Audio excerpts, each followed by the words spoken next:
Today's episode is sponsored by Permanent Hearing Damage, which is a recording studio based in Philadelphia, owned and operated by Steve Roche from Seisha, Off Minor, Boer War, which you're hearing now, and many others. They've spent the last 25 years specializing in recording, mixing, mastering for punk, hardcore, metal, and related genres at artist-friendly prices. Some recent clients include Piers, Foxtails, Masanera, Closer, Rambo, Stinking Lizaveta, Sanagi, and Witching. Contact Permanent Hearing Damage via their website, permanenthearingdamage.com.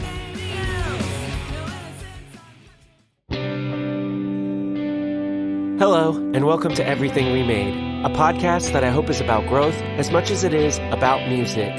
I'm Edie Quinn, and we have a great show lined up for you today. Before we get started, though, I'd like to remind you about our Patreon page at patreon.com/humanmachine. You can go to sign up, support the show, and read zines, get music sneak peeks, and so much more. That's patreon.com/humanmachine.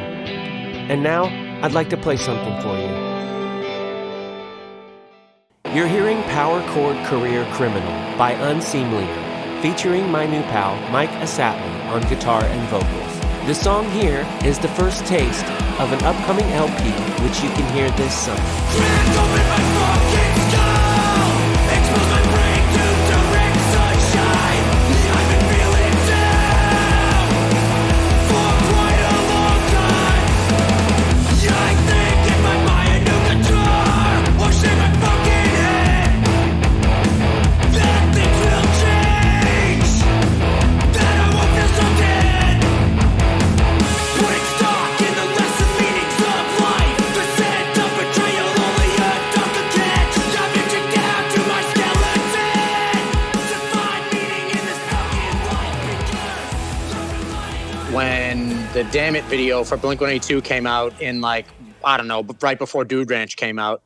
I remember seeing it we had like a local TV station that would play music videos, and there was like Blink-182 Damn It, MXPX video, like a Goldfinger video, and they'd only play them at like 1 a.m. But I would say that watching that Damn It video and then also having an older brother who was also very into music that had just started playing guitar, I was like, all right, well, this is what I do now. And that was like those were the catalysts to being more or less like someone who plays music instead of just a listener. Mm-hmm. Now, my history of Blink-182 is like a little bit spotty because back in the mid 90s, late 90s or whatever, I was like, I've been involved in the DIY scene, since then, since I was like a youngin'. And so I remember them from when they were just called Blink. Is Dude Ranch the first one after they changed their name to add the 182, correct? Or was there something else? I think Cheshire Cat did Cheshire Cat come out as Blink and then it just got repressed as Blink 182? I think so. Okay. A bigger fan of theirs could Yeah. or a quick internet search, but I can't do either right now. Sure. But I think that's the case because I did this compilation and I sent them a letter in the mail as we did, when the internet was just starting out like that. And I was doing this compilation and I asked them to be on it, and they were just Blink at the time, and I didn't know anything that was going on or whatever, and it's quite a while later, and the compilation was already out. I just assumed, hey, they didn't answer, no big deal. And I got a letter back that was like, hey, thanks for asking us to be on this compilation. Unfortunately, we can't. We just went through this whole legal thing, and we had to change our name to this, best of luck and all that. And, even when I got that letter, they weren't blown up yet, you know what I mean? Or anything like that. And then it's just one of those things years later where it's that's wild. This compilation CD that I put out when I was like in high school, like it almost had Blink 182 on it, you know? Yeah, that'd be sick if it was. I actually just did do a quick Google search, and Cheshire Cat was released as Blink, and then an Irish band threatened a lawsuit. And Yeah. then in 95 is when they changed it to Blink 182. Yeah. Which is Yeah. why that kind of thing is so wild now, because there's so many bands, and I'm in some of them that have like the same name as other bands, you know? Oh yeah, no, I see it nowadays, and I think like, hey, you didn't just do a quick Google search, but at the Yeah. same time, it's like we're all pulling from the same pot here. We're like running out. Yeah. Yeah, it's like it's over. Yeah. It's over for band names. Yeah. Now they look like screen names, like AOL screen names from back in the day. I have two projects that for sure are other band. Like with my main band, I specifically was like, I'm gonna come up with two words that like nobody would put together, and I'm going to Google it and make sure. And you know, that band, like, yeah, nobody has that name. But with some of my other bands, it's like I will Google it, but I'm like, oh, there's a folk band with this name. Like, it doesn't matter then. My weirdo screamo band or whatever, like, it's fine. It can have that name too. And like, you know, worst comes to worst, like they'll be mad at us, and we'll be like, well, do you want to do a split record? And that would be, you know, hilarious. But yeah, it is wild. Like, it feels like such a different world now from then. Like, you know, I mean sampling and stuff, you know, like when sampling first started, it was like people were like, I'm gonna sue you, you know, you can't use part of my song, you know. And now it's just like people are sampling songs that came out, you know, 3 weeks ago, you know, like it's such a different world. But it's a totally different world. Yeah. So when you first got started like actually playing music, what was the first instrument that you played? First instrument was bass, but my brother needed a drummer, so it quickly changed to drums. Okay, so your brother played guitar. Okay. And then yep. And you're like, oh, I want to play bass, but it's like, yeah, no, drums are hard to come by. You should play drums, and you will like never want for a band for sure. Yeah, even back then, like, I don't remember specifically drummers being hard to come by, but I guess they were, because I literally had to switch instruments for my very first two bands I was in. I was in one death metal band where I played bass briefly, but I was in a band with my best friends, and they were like, yo, we play bass and guitar, we need a drummer. And then my brother lost his drummer and was like, okay, you're good enough to play with me now. Yeah. So, yep. Yeah, forced into drums. That's how I end up learning how to play drums, is because everybody else was like, we do this, like, what do you want to do? And it was one of these things where it's like, in town, I knew two drummers, and they played pop punk, which is like whatever, but like I wanted to play like weirdo, like screamy hardcore, you know. And so it was like, yeah, I guess we're doing that. And like since then, like being able to play drums is like the only reason that I'm able to like have projects, you know, because I don't know a lot of drummers that well, I know one, and that's why I got him in my main band. But I just don't know a lot of drummers it's just like, hey, let's do a thing, and like, yeah, maybe we won't like get together and play shows, but as easy as that sounds to just like, and Little Low was kind of like that, or is kind of like that, right? Where like it's a lot of like people don't live in the same town, or maybe y'all do now, or.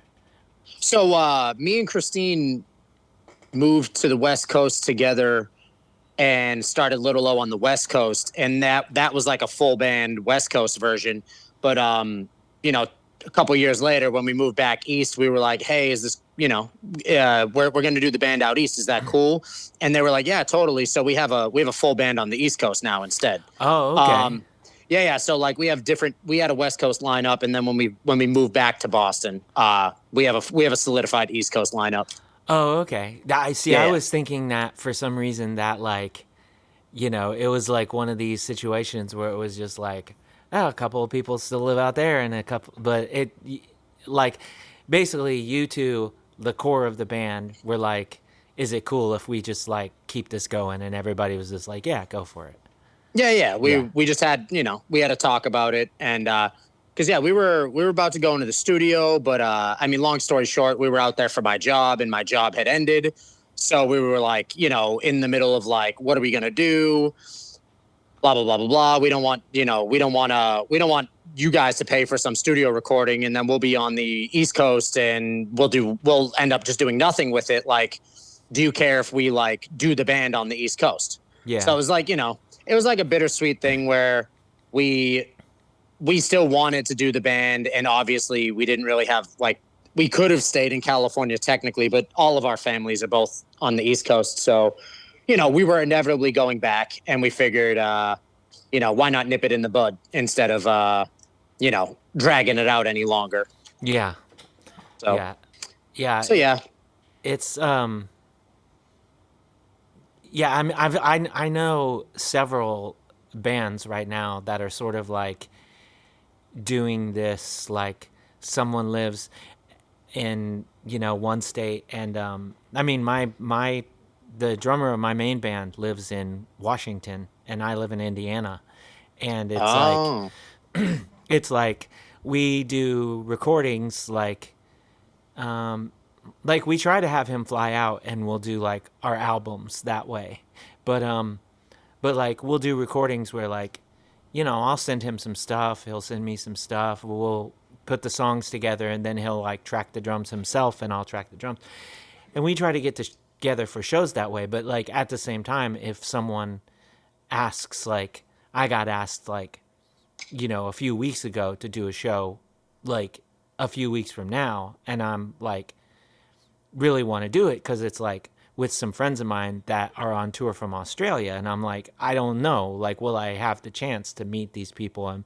play this show again? So it's just like one of these things where I'm like, hey, it's cool if I just like ask somebody to play with me real quick, right? And if that works out, but it's always like, yeah, it's it can be hard to navigate, like for sure, and it's not practical in any way. yeah, it's And hard because I mean, I had a long distance band, I guess, when I moved to Oakland. I moved to Oakland, and everybody else stayed in Boston. And then, member changes. The one of the main songwriters moved to Denver. Then my friend Matt from Oakland started playing bass, and two people were in Boston. One was in Denver. Two were in Oakland, and it just like, I don't know. We recorded an LP probably over a year ago, and it's not finished. There's like yeah, there's no sense of urgency when your crew isn't around you, and then especially like you're saying, you get offered a great show. It's like, yeah, is somebody gonna fly out, or like, I don't know. It seems like nowadays you can do recording projects over the internet, and that's great. But I couldn't see wanting to be like a live band that would have like, very, very long distance members.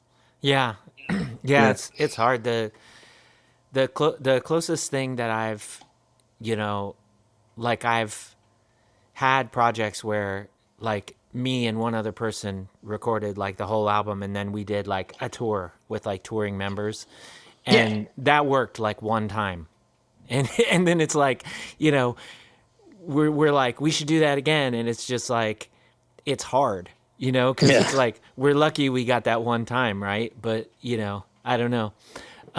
It, Still, it's amazing that we can do that. We can just make records with our friends, like even though we don't live anywhere near each other. It's amazing yeah, for for sure.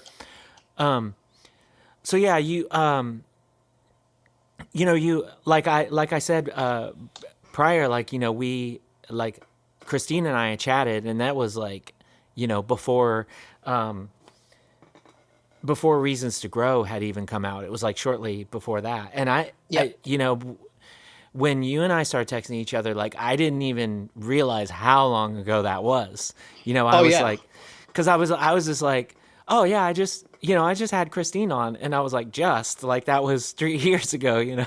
um, but you've in the meantime, like you said, you got Little Low, like you got this whole like East Coast band going, and you've written an LP, and I for sure want to talk about all of that.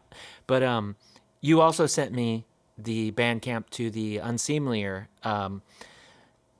EP. The truth is, we out here, uh, and I think Hell I yeah. I probably said that the right way, right? Oh hell yeah, you did. but that's I was really into that EP, and with a few exceptions, like I just feel like people aren't doing that anymore, like Yeah. that kind of thing.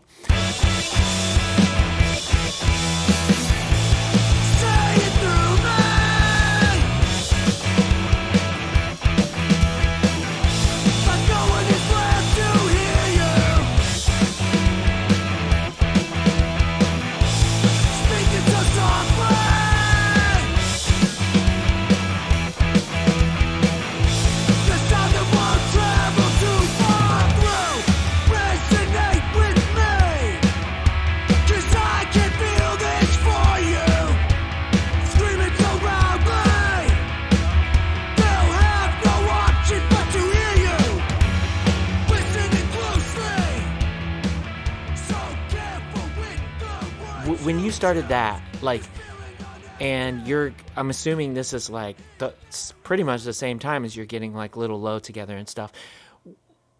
Is the main like thing you're like, well, I want to have something else that I do where I play guitar and sing, or is it like I want to have something else to do that is this particular style? Like, what is the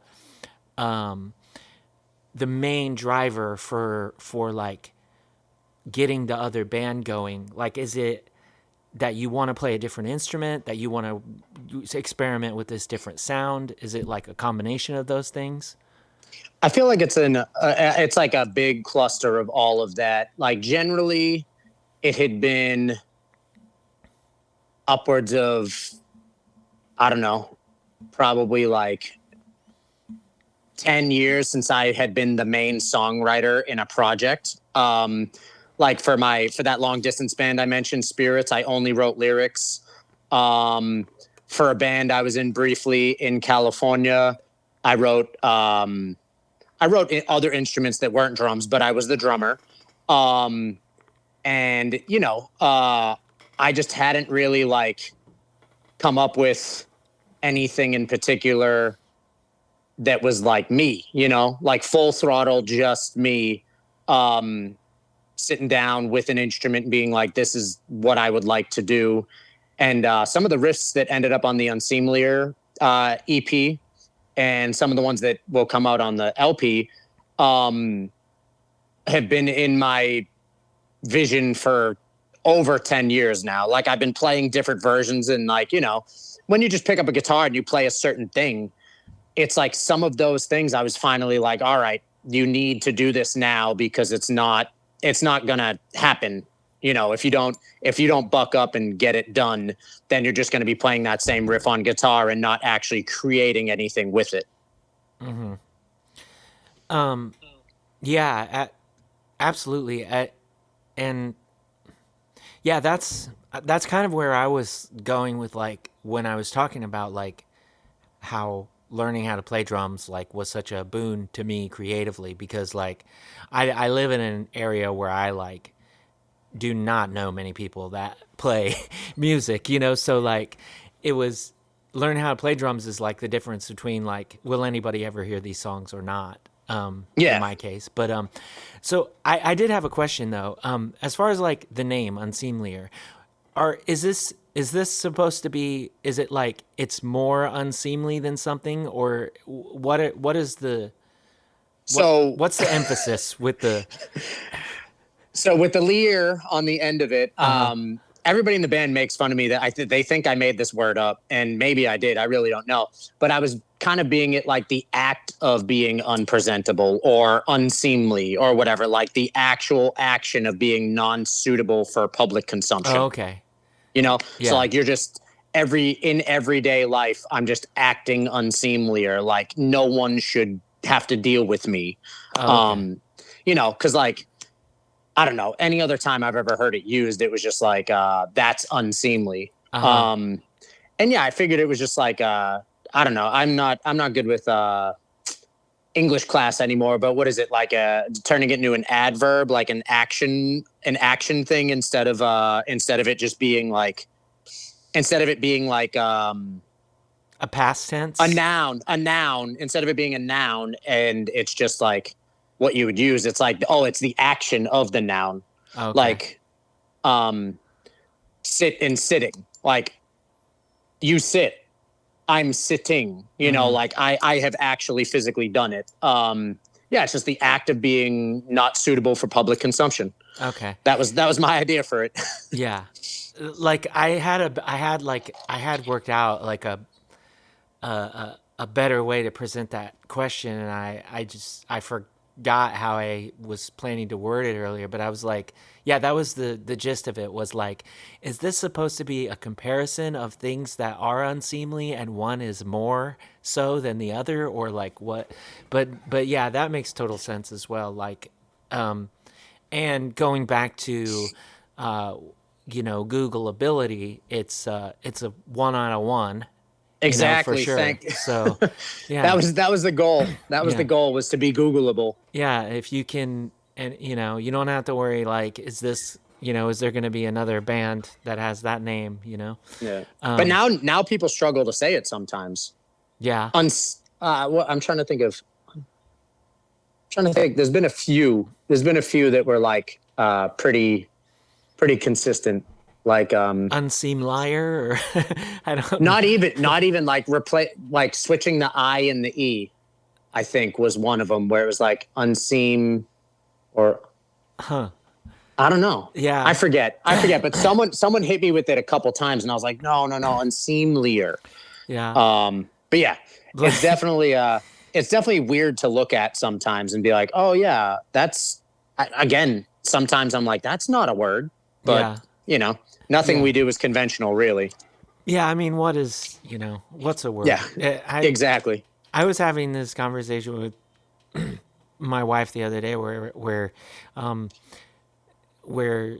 like my kids were making fun of me because I say orange, and I don't know. That's how I've always said it, and I don't know. I actually don't know. I don't think like my I was a teenager in South Florida, and like, I don't know if other people say it like that there. I don't think my mom does, or, any of my direct family, but like, I've always said orange, and my kids were making fun of me, like, oh, why do you say it that way? And my wife was like, I went to high school with this kid. It's like Battleground, Indiana. And like, this kid is from there, born and raised in, Battleground, Indiana. And for some reason, this kid said orange. Orange? Yeah, orange. And I was like, yeah, this sounds like the Batman villain with like the ventriloquist dummy, like, hey, hand me that orange, like, yep. Yep. But it's just like one of those things. It's like language is so funny, and like, you look at a word however many times, and then like, even to this day, like, you can be typing a word and look at it and be like, that doesn't look right. Like, you have that happen with, like, I don't even, like, I'm typing out lyrics, for a 12-inch insert, and I'm like, did I spell that right? Like, I know I was like in spelling bees as a kid. I was like, always like, second or third place in these spelling bees, and I'm constantly like, that doesn't look right anymore. But yeah, there's specific words I struggle with still to this day, like character. I don't think I can spell that right if you paid me.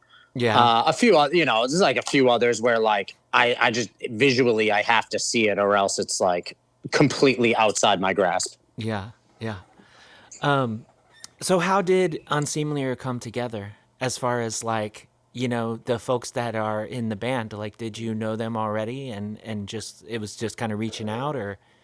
Yeah, so Kevin, who plays drums, is and Chris, who plays guitar, are actually both from my hometown, which is Stoughton, which is about 30 minutes south of Boston.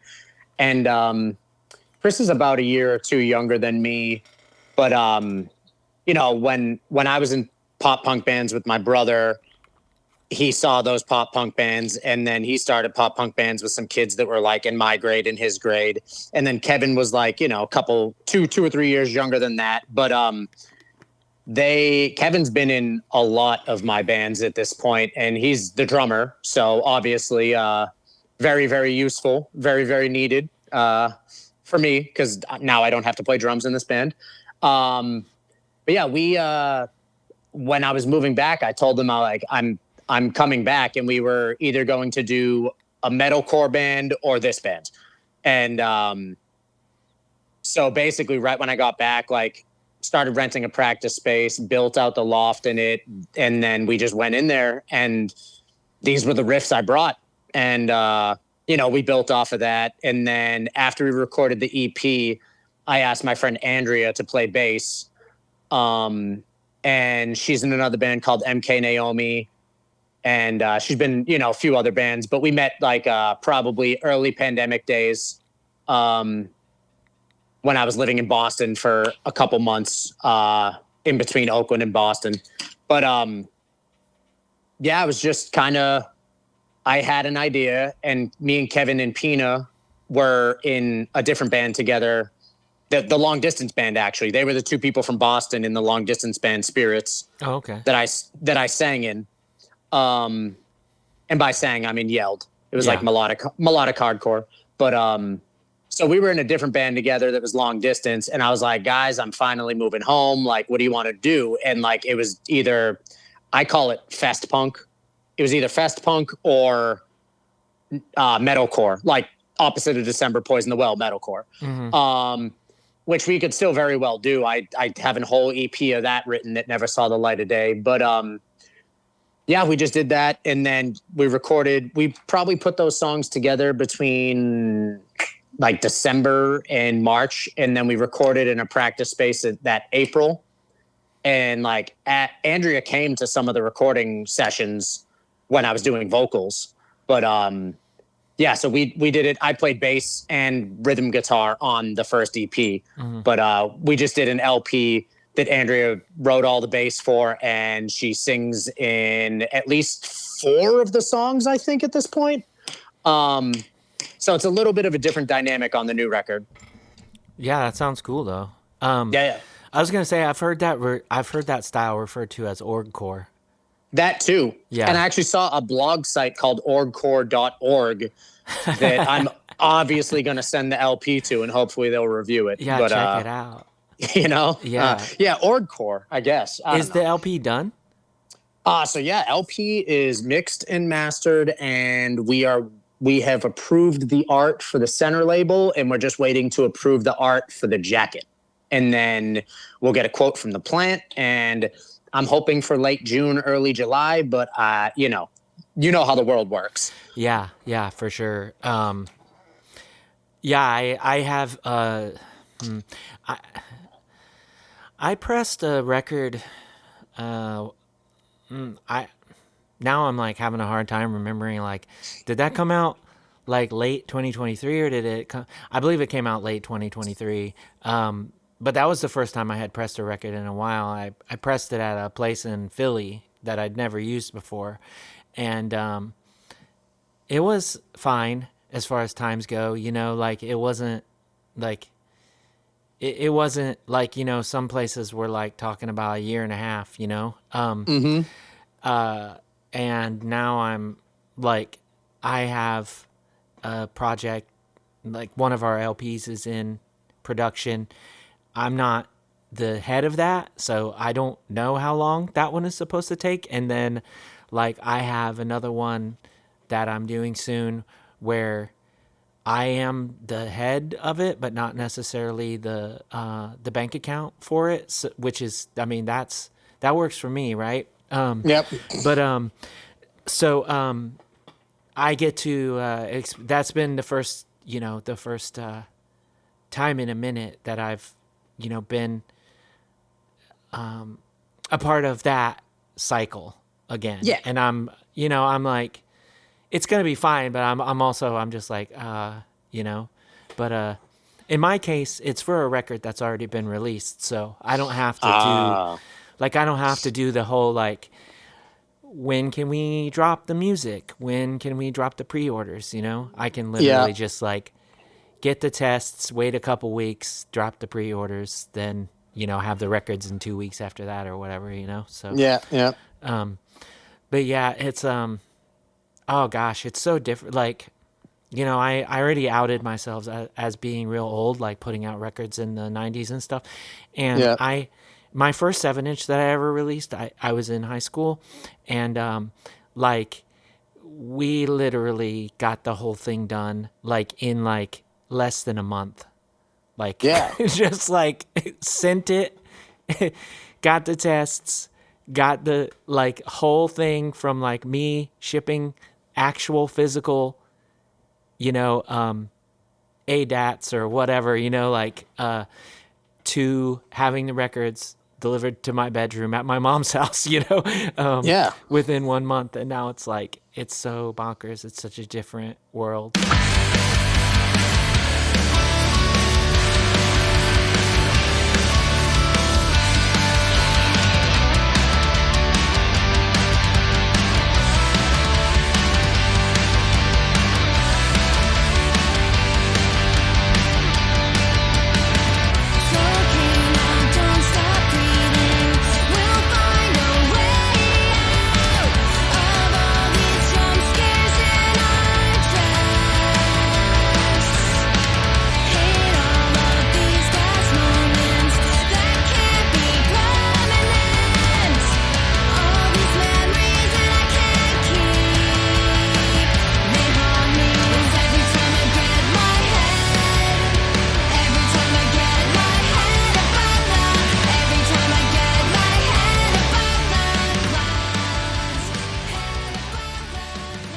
I remember specifically because I was in a band that was pressing vinyl when it went from like 2 to 3 weeks to like a year.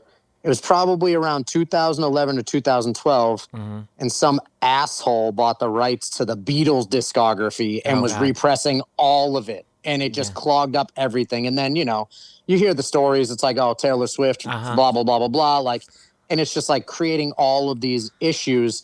But now what I'm seeing is there's enough of a demand where I think I just saw a new vinyl pressing plant open up in Pittsburgh, and like it's run by like alt people.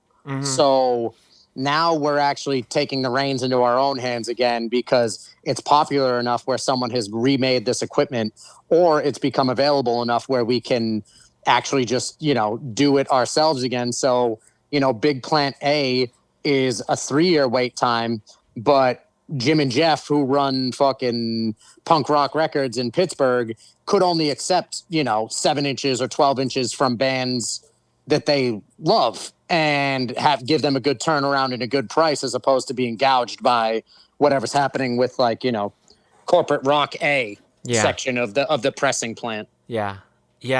It's,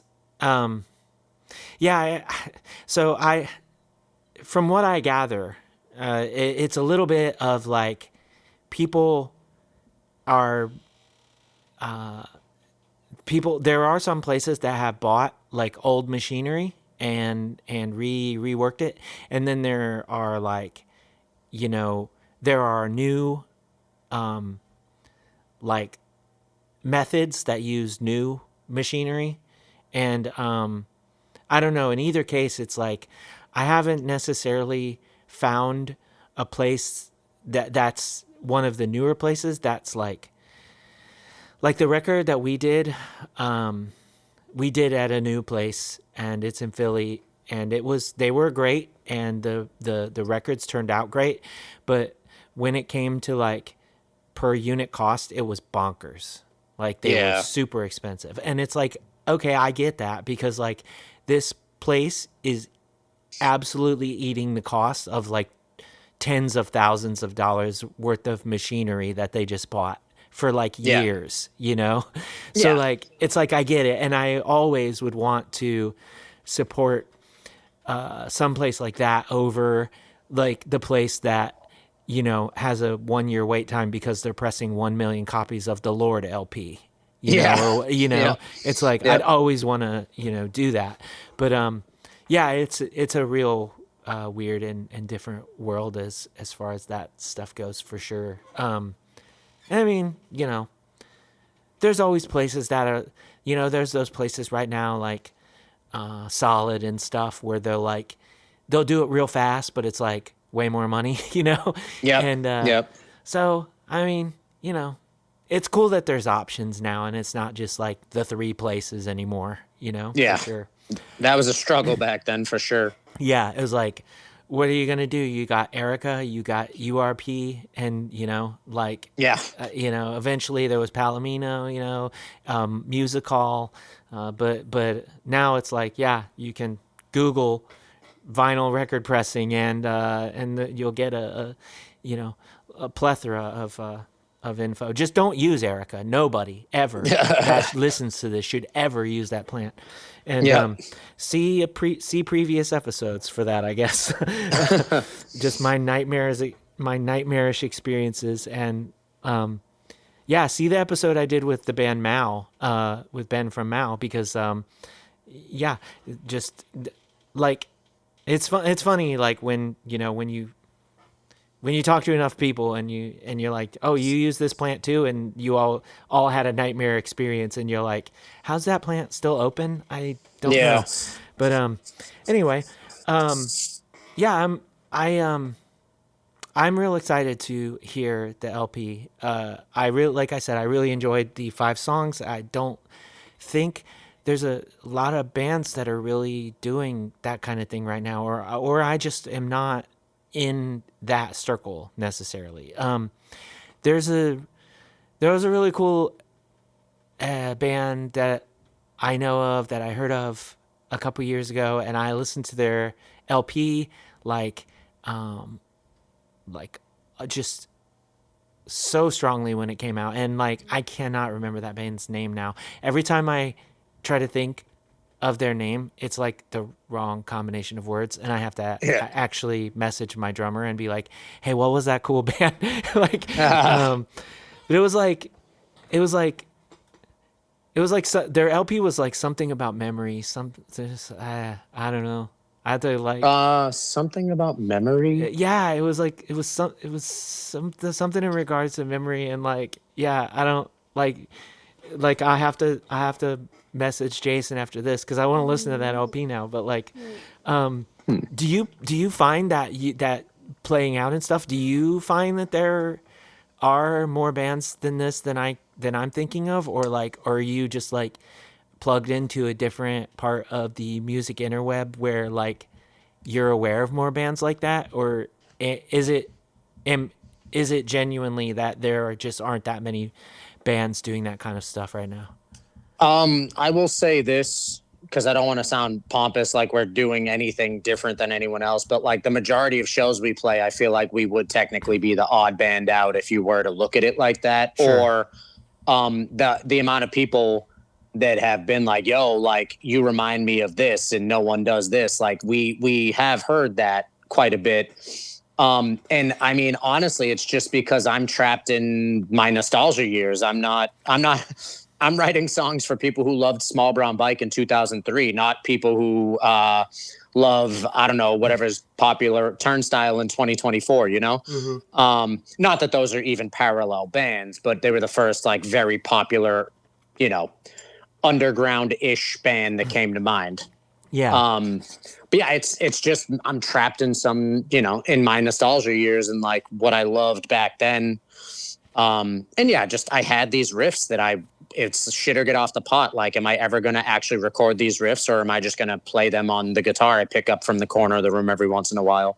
Mm-hmm. So, but yeah, it's definitely been, I occasionally there will be a band that I'll like either book or hear, and I will purposely put Unseemlier on that show, or just like DM them and be like, yo, our band sounded like we should play together somewhere, sometime Yeah. within this world.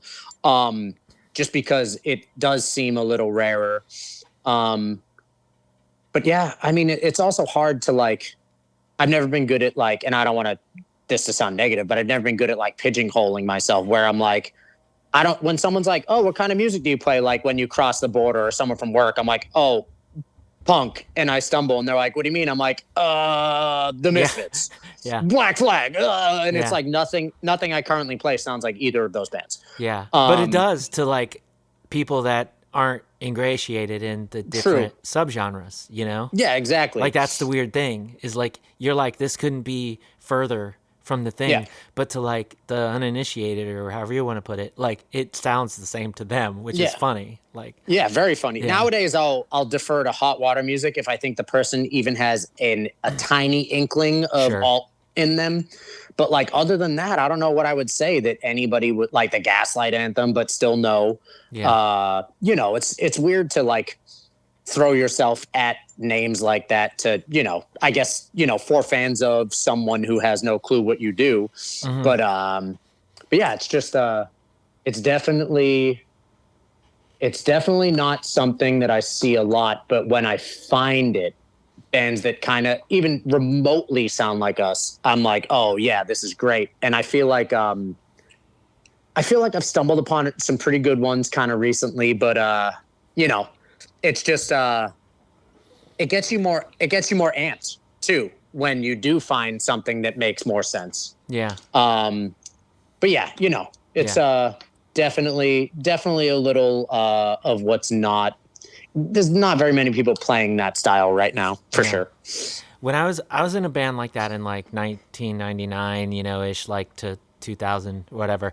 And I was thinking like, yeah, there were more bands like that. And now I'm thinking back, I'm like, we didn't play with that many bands that sound like us either. We played with bands that sound like Orchid and, you know, whatever, which was fine. Yeah, yeah. Like, I can think, like, there was a handful of bands. What was the name of the band? The band that I was in was called It Kills Me. It Kills Me. The bands that we played with, like, were like, that sounded like us or whatever. We're like, this band from Chicago called John Brown Battery. There was a band where I was in a band with one of the guitar players of this band, but they were from Indiana, but we never played with them. That was around a little bit later, called the Canterbury Effect. They were really cool. It's just like, yeah, I was just like, oh, that sound used to be more popular. And then I started thinking, I'm like, I still can't think of a lot of bands from back then. Like, even though there had to have been some. And it was so much to where, like, when that band, like, dissolved, I still had a bunch of songs. And it was in, like, 2015 or something, I hit up one of the guys from that band, the John Brown Battery that I mentioned, that our bands would play together. And I was like, do you want to make a record like that? I still have some songs from 15 years ago.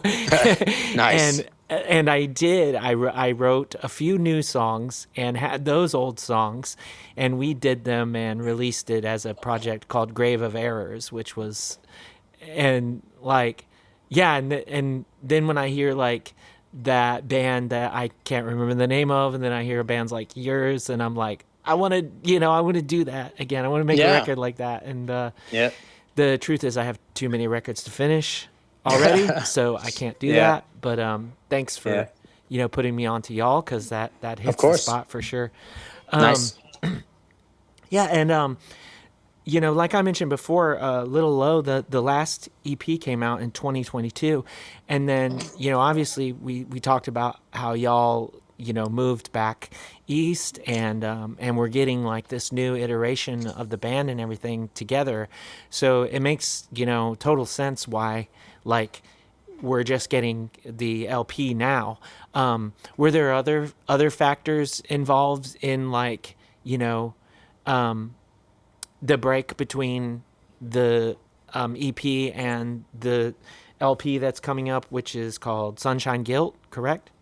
Yeah, Sunshine Guilt. I would say that the one of the biggest things was I had been gone from Massachusetts for about 9 to 10 years at that point, and Christine she'd only been gone for like 2 years, but she's super close with her family, had like a lot of really good core friends still. So we were just busy, like out the gate when we moved home. It was just like every other weekend was like, I think the first nephew was born. Oh, wow. So we were always down on the South Shore where our families are from. And like, Boston got really expensive and we moved back to the Brighton Allston area. But like a lot of our friends live out in Malden or Worcester or Providence. So like we were just like constantly doing shit, just like catching up. And then other than that, really, the only other holdup would have been that we wrote 5 songs and we're going to release it as an EP. And then Andy from Sell the Heart was like, I think you should tack on some more songs and go record them. So we actually recorded it with Trevor from A Wilhelm Scream at his studio, Anchor End in New Bedford. And we did 5 songs, completely finished them. But Andy was like, LP over EP. And we were like, okay. So we went back and did 3 more. And I think that was like June, we did the 5. And then September, we did the 3. And then other than that, it's just, the normal shit like artwork, approving stuff. And just general timeline of like, since Andy's putting it out, he obviously had other stuff in his canon that he had to shoot off before us. But aside from, I think the initial thing was how busy we were. And then when we finally buckled down, it came together relatively quickly. Mm-hmm. But because I think we played our first East Coast full band show the March after we got back, and we got back in September. Mm-hmm. So it took about 6 months. Well, probably 3 months of practicing for us to play a show. And then we were like, okay, now we're going to start, figuring out what songs we're going to do for this LP and stuff like that. Because Christine was the primary songwriter. Little Low was her solo acoustic act before it was even a full band. Right. So she's had songs in the bank, and then me, Tom, and Brad for this new LP put our twists on them. And, just figured it out. But it came together. I guess we started recording it. I'd say it was like about a year turnaround from recording the first 5 to when the LP will come out. And I've been in forward falls, the bruises on my knees let me know that I'm still myself. Whoa, whoa, whoa, whoa. And this is on me. I wasted another year. This is on me. It felt alright, yeah. So we know that it happened all the time. I was drinking everything. I never kept my elbows straight for long. Whoa. I don't remember everything, but I saw the signs. I saw the signs. Of a massive I'm going to get into that a little bit. Like, what's that like when you're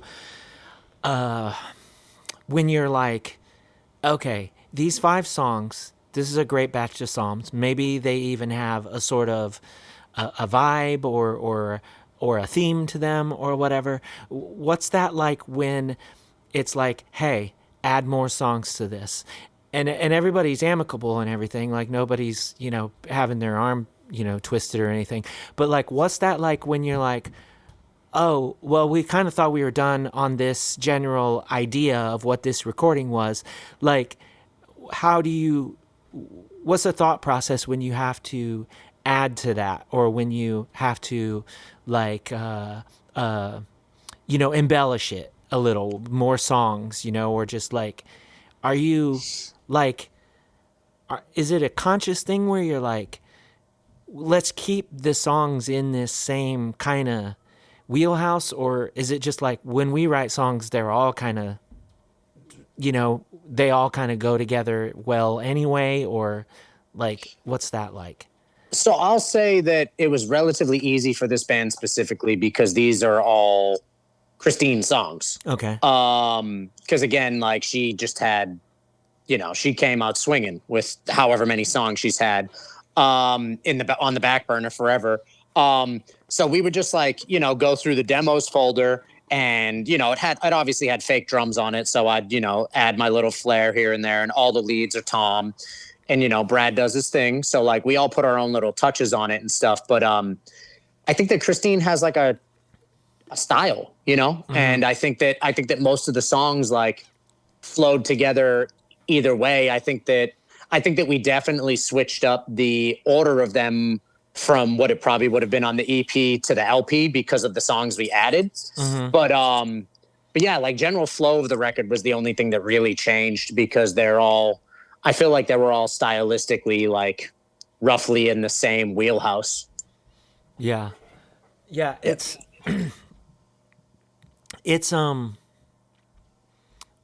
I'm like, I don't know if that question seemed very like I don't know if it seemed a little preposterous or whatever. Like the thing is, like, I write a lot of stuff that is just like it is like a train of thought, and I'll go from point A to point B, and I'll sort of know, like, okay, this album is gonna start like a lot of my albums are a story anyway, and like when I write an actual story, it's the same. It's like I know how it's going to start and I know how it's going to end.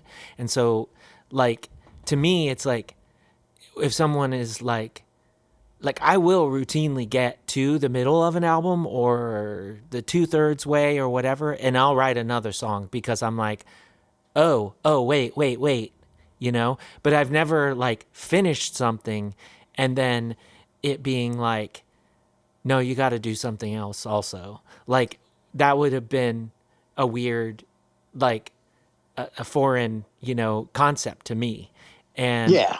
I'm always interested because like, it seems like y'all, you're a different kind of band, obviously. So there's that, but like every single song can be taken out of context and enjoyed simply for what it is, or the thing can be enjoyed as a whole. And that's not even something that I find to be the case with every band that is similar to y'all. So I didn't know if there was, more to the the planning of these extra songs, like than just like, no, let's go into the folder and find some more cool songs to play. Well, I feel like specifically, like if I remember correctly, there's one that's like in a different time signature that I was like advocating for us to put on the record just for like, a little something different. But Oh, okay. I totally get where you're coming from, because in past bands, like I had a band where I wrote and recorded every single thing. Like you were saying, you had that band with your friend. It was just you and them. And then you had a touring lineup. The majority of my touring life was solo records with whatever friends wanted to come on tour. Yeah. And when I wrote those records, I'd write 16 songs front to back and that flowed into each other perfectly on the record, so that you really can't take them out of context, because it's just like an abrupt burst of like, what the hell is going on? Yeah. Not in context. It doesn't work. So it was like a band that was meant to be only listened to on vinyl, essentially. And like, if we put out a new record, that tour, we would play that record front to back, because the songs and not stop between songs. Yeah. And yeah, I was very formulaic with it when it came to that. But, and yeah, like you said, I saw a beginning and an end, and then just like, as it went along, like if I would think about what I had already done while I was building it, and I knew how it was going to end and how it started. And then the center is where I really crafted it. But, and if someone was like, oh yeah, go add 3 more songs, I would have been like, no way. Are you kidding me? Like Yeah. This is the finished product. Yeah. How is supposed to do that? Yeah. Yeah, but I feel like with different styles and I mean, nowadays I've always had like I would say that as long as I've been in bands, I've never really been a great collaborator, which is awful to think about yourself. But I see now, like, so many people write songs in such different ways that, like, you know, to some people that's this idea is probably perfectly fine. But yeah, there was a context in my life where I would have been like, no way, can't do that. Yeah. And felt the same exact, you know, had the same exact question you just had, where it was like, how did you do that? Yeah. Because in my mind, it's like, oh no, the record is finished, we're on to the next thing. But someone says, no, go back and do it. It would be like having a record finished in the studio and the label's like, yeah, I don't like it.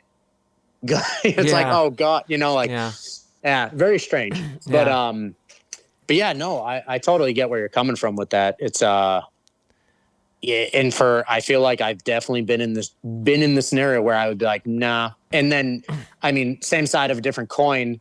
My friend recorded, mixed, and mastered that new Unseemlier LP, and he's like, I really think that the song should go in this order, like it flows perfectly, this, that, the other thing, dynamics, and blah, blah, blah. And I really trust him. But as a band, we said no, because we wanted it to be the way we originally thought it should be, you know? Which it was totally fine. And yeah, so like we thought it'd be funny for the title track of the record to actually be the last song on the record. So we did that, and, you know, just other little things about like the way we wanted it to actually flow. And, yeah, sometimes you can take that kind of input and just, you know, you buck up and you do it. But, you know, I was just, sometimes you have a vision and you just have to stick with it. Yeah. So, yeah. So I guess I kind of did similar to the same thing in Unseemlier. It just wasn't with adding songs. It was about song order. Yeah. But yeah, once you have a vision, you usually don't want to defer that far. Yeah. Let me ask you, like, when you're writing, you know, an album like you mentioned, where it's like, the context where the song is like everything, right? Like, I famously do not look at like metrics and stuff anymore. And so some of this is part of the reason, right? Because like, I used to, like, I'd release a record, you know, when Bandcamp first came out, and you have like your opening track where you're doing like a thing, right? You're trying to build, like, you know, it's like the establishing shot, right? You know, it's like, this is the world we're building, right? And you'd see people turn it off, like within whatever, you know? And then you'd see like how this first track got 2 times more plays than any of the other tracks in the whole album. And you're like, people just didn't even give this a chance. And like, I've always thought, I've been of the mind where it's like, you know what? Like, I guess it's, I mean, on Bandcamp, you can put it to where you're like, you can have like the third song start playing like when you show up. And like, that's probably a brilliant move, like, because that's like the song you want people to hear. So they decide that they like your band. But I'm ornery, right? And I'm like, if you don't want to give this a chance, then you don't deserve the good songs, like in the middle or whatever. And, I mean, you just really made me think about this for like, you're like, wait a minute, the new LP. Did we blow it? No. No, what I'm thinking, I mean, just like the whole idea about like, I don't look at metrics either. And like, if you like my shit, you like my shit. And if you don't, you don't. And like, if I was putting out records, it'd be the same thing. If I love a record, I'm going to put it out. If it sells 2 or 200, 2,000, doesn't matter. But, no, like, where was I going to riff with this one? Oh, so like, I'm a big fan of intros, right? Like, intro to a record fucking rocks. You know what usually doesn't sound too much like the rest of the LP? The fucking intro. And like, but like, and you know, I don't know. I'd say that not all of them are that outlandish, but like AFI is a perfect example. Every LP has an intro, and usually it doesn't sound too much like the rest of the shit on the record. Like earlier days, like Black Sails, it kind of does. But then when you get later, it's like all like echoey and there's like a whole chorus of people singing and like keyboards and shit, but then they kick into a fast song right after it or whatever, depending on the record. So yeah, I feel like it sucks that the attention span is so short that someone's just like, the intro not hitting, all right, pass. And but it's going to have the most plays, so that's going to be the one that everybody checks out. It's going to be the one, and obviously if you put it as the first one on Bandcamp and you don't do the Bandcamp trick that you were talking about where you have the third song be the first one, then essentially you shoot yourself in the foot if you care about that kind of stuff. Right. Which is, sad. But one of the albums that I said is in press right now, the opening track on that is a sea shanty that I wrote with an accordion. Nice. And the rest of the album is like a screamo album. It's like it just starts with this, like, if you turn that off in the first 20 seconds or so, like, I mean, and it's, I don't know, it's like, I value the fact that anybody takes their time to listen to your album or whatever, but I am bothered by the fact that, like, we don't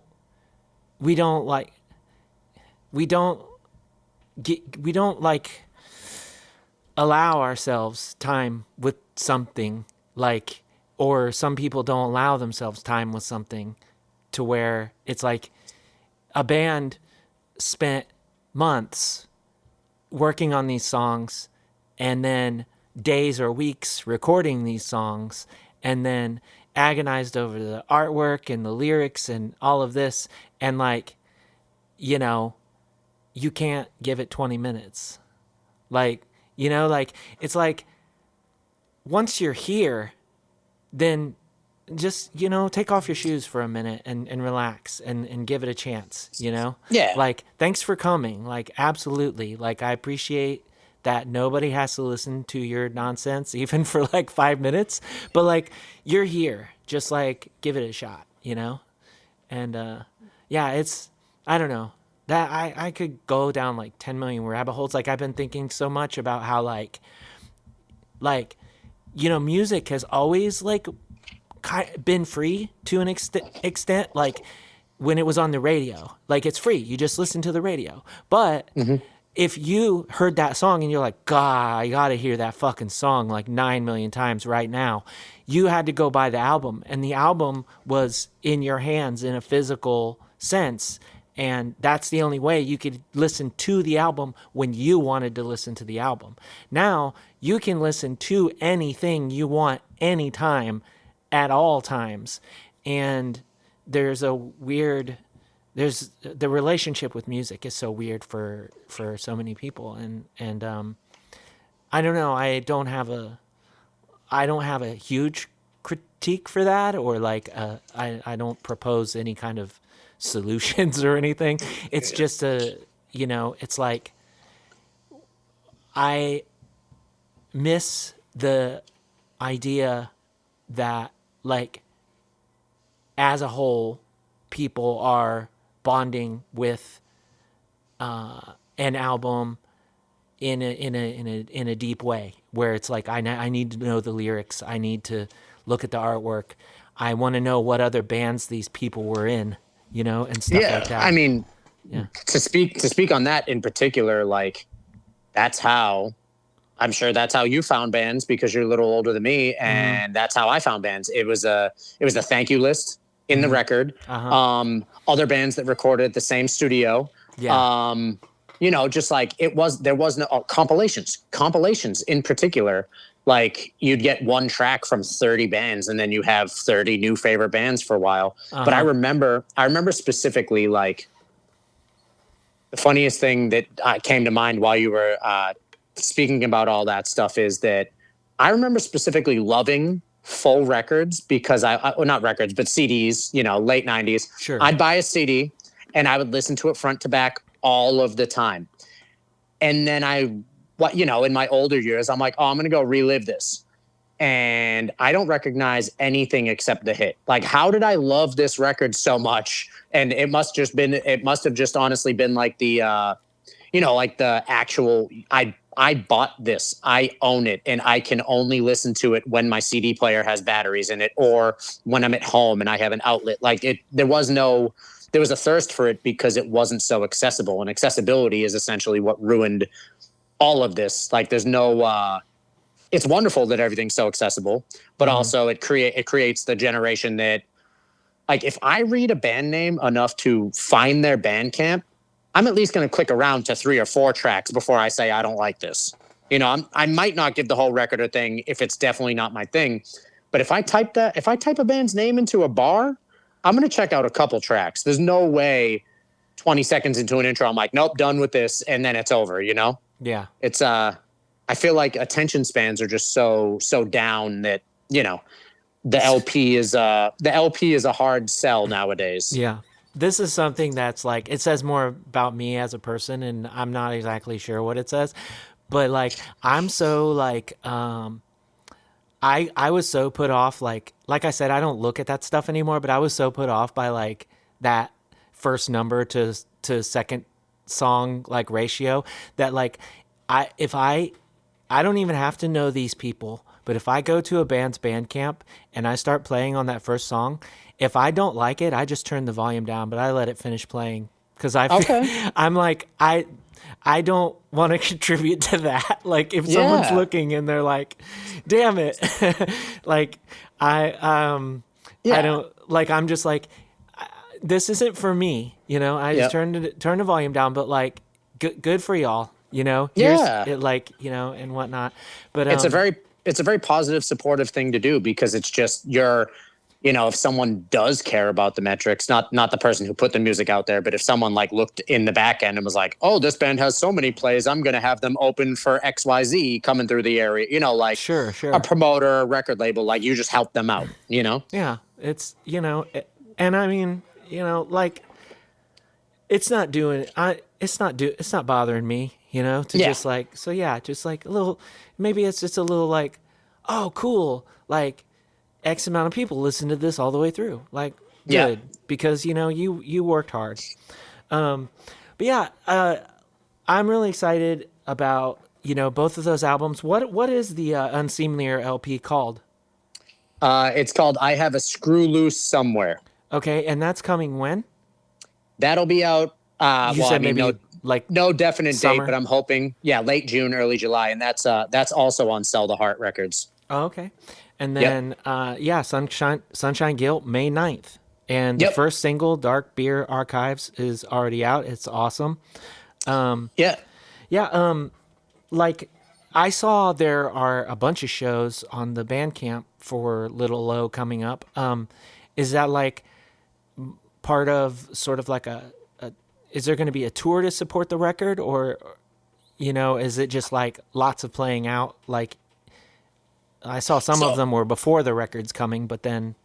Yeah. So after the record release, we're going to do like a short East Coast jaunt, and, probably play, I would say, we're seeing where things fall, like maybe fly out to the West Coast or something like that. But, there will be a little touring, but it's mostly going to be, regional, like 5-day, like 2 days in Canada, Detroit, Ohio, and then Pittsburgh. Or like the first one we're doing is probably going to be, if it works out, it'll be Philly, Richmond, DC, Jersey, Connecticut, because for the record release weekend, we're doing Boston and New York City. So, so the next time around, we'll skip New York City and we'll, do, Jersey and CT instead. Cause, I think when you're a smaller band, playing the smaller towns can be really beneficial, because everybody goes to the big cities. So the kids in the smaller towns are still more hungry for it, Yeah, for sure.